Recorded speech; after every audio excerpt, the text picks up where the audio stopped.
I believe there's 5 to 10 people who are out there who are perfect for every person. It's not just one, probably more than 5 or 10, but you only need one. And once you have that one, stop looking. Stop looking for better. Settle on the one person, not settle where you're lowering your standards, but agree and be in the committed relationship. But in the meantime, it's important to go and meet other people until you do find that one person. I'm just saying, when you find the one, don't put them on the back burner and look for the next one that's better than that one.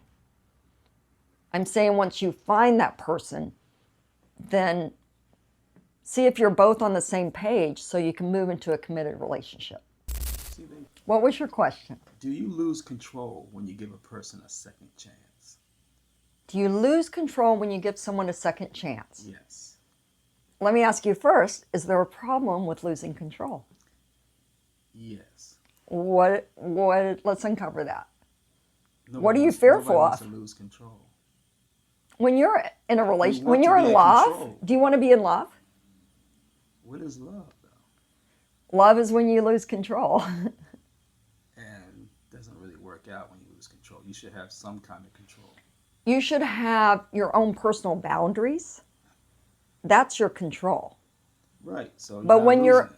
but when you're in love, you can't control love. You can't control your emotions, but you can control the extenuating circumstances, the boundaries. But the question is, should you give somebody that Should you give someone a second threw chance? away your first chance? Someone who threw away your first chance. What was the first chance? Was it a date? You tried to Okay. get with them, and it's always When you say get with them. Date. Okay. Relationship, romantically. You gave them opportunity. You reached out to them. Okay. Would you be willing to tell me how you reached out to them? A phone call. A phone call? Yeah. And what was the plan? To meet up for dinner, Okay. drinks, Okay. and conversation. Okay. So you reached out one time. I would say more than once. How often?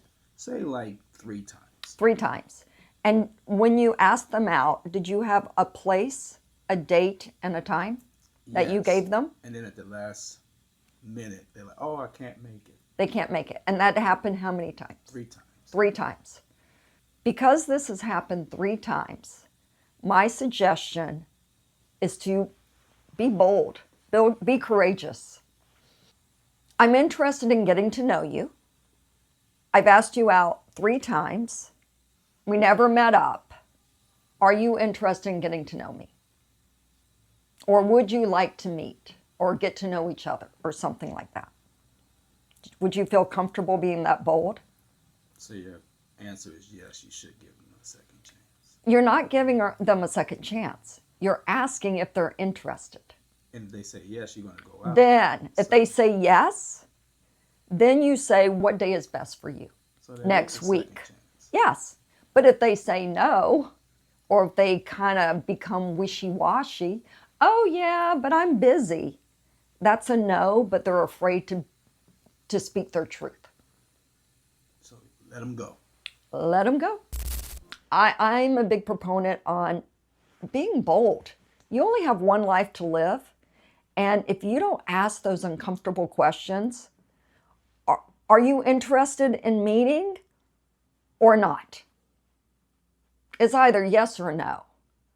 And we're so afraid to ask those questions because we're afraid of rejection. We're afraid that no is going to it's because of me, when it could have nothing to do with you. It could have everything to do with where they are in their lives. Maybe they just got out of a relationship. Maybe they're seeing 2 or 3 other people. Maybe you're not a priority. But wouldn't you rather know now versus later? Will there be no later if you're not a priority? Yeah, but if you didn't ask those questions, you wouldn't know.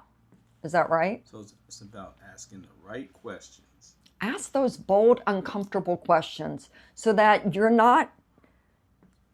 thoughts are not taking up space in your head. thinking, should I ask them out or not? Should I give them a second chance or not? Do they like me or not? Just say, So I like you. Do you like me? Why do people do that? People do it because of fear of rejection. They're undecisive. Oh, you mean why does the Yeah. other person do that? Why they go, oh, man, should I do this? Should I do It's that? one of two things. One, they're wishy-washy people, which if they're not able to actually say yes or no and follow through, then they're showing you they're inconsistent. So get rid of them. Yeah, you don't want an inconsistent person in your life, in your relationship, or someone you're looking to build a future with. Women are taught that if they're direct with a man, it could be dangerous. And we see this all the time on videos that are recorded, or like TikTok and YouTube and everything, where a man will approach a woman and she'll say, I'm not interested. And he will call her a name. He will say, well, I didn't like you anyway. You're not all that. Well, now she's uncomfortable because she was direct. So we have been taught as women to not be direct because either we're going to get yelled at, we're going to be shamed, you might haul off and hit us. So that is why women tend to be wishy-washy. And I'm starting to find that with a lot of my male clients too, because the woman suddenly becomes the aggressor and says, well, you're not all that anyway, because she's been seeing men do that to her.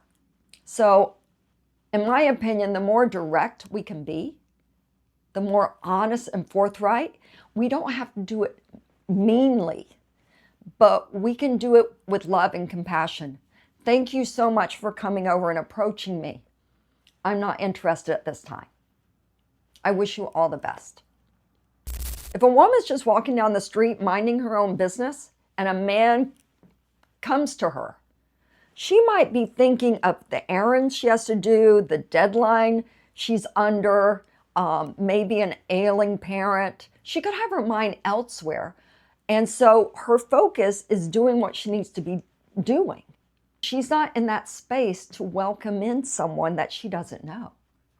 Now, if she is at a networking event, a place where you're going to be meeting people, if she is at a party, an event, a concert, she's going to be more open and welcoming because that's the environment where she can be open.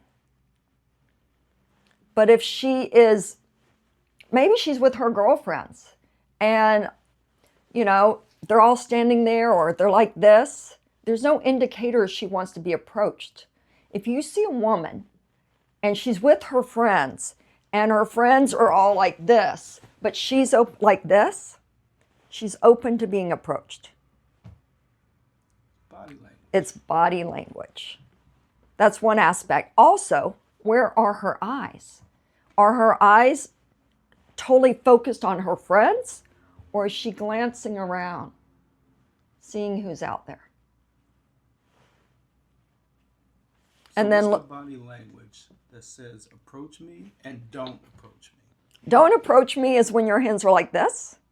When you're in a conversation and your feet are positioned to the person you're talking to versus positioned out. So look at the feet. This is definitely don't approach me. It could also be I'm cold. But if it's cold, it's going to be, you know, a little different. But still the body language is closed. But it's her eyes darting around. Is she looking around? Yes, this may say I'm closed, but this could be I'm looking for someone, or I'm seeing who's the hottie out there. So you got to look at everything.